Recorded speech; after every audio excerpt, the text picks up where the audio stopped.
பாடம் எடுத்த நரி. ஒருமுறை ஒரு சந்நியாசி காட்டுக்குள் சென்றார்.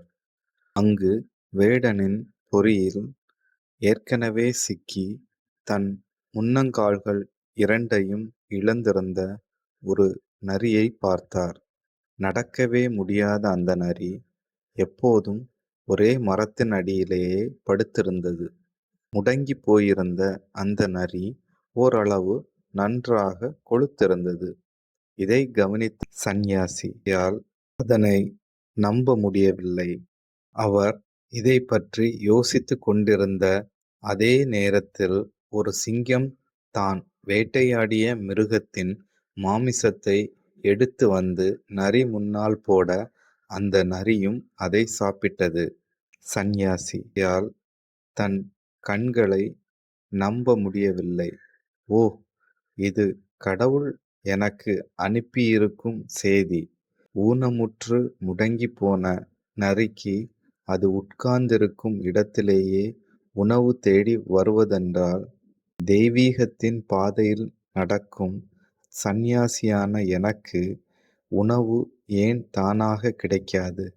இனி நானும் ஒரே இடத்தில் உட்கார்ந்து தியானம் செய்யப் போகிறேன் என்று நினைத்து ஒரே இடத்தில் உட்கார்ந்தார் அந்த சந்நியாசி. 3 நாள் ஓடிற்று. ஒன்றும் கிடைக்கவில்லை. 4வது நாளிலிருந்து பசி மிகுதியால் தியானம் செய்ய முடியாமல் வயிற்றை பிடித்து கொண்டு காத்து கிடந்தார்.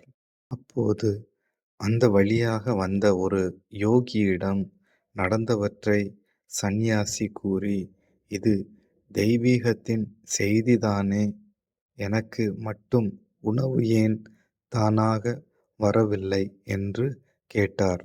அதற்கு அந்த யோகி, நிச்சயம் இது கடவுளின் செய்திதான்.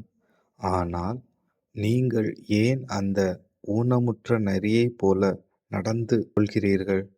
தாராள மனப்பான்மை கொண்ட அந்த சிங்கத்தைப் போல நடந்து கொள்ள முயற்சிக்கலாமே என்று கேட்டார்.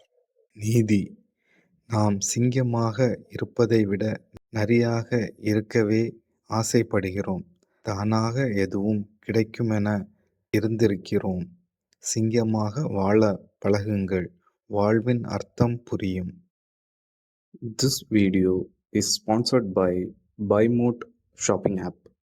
BuyMote e-shopping application is one of the online shopping app now available on Play Store and App Store.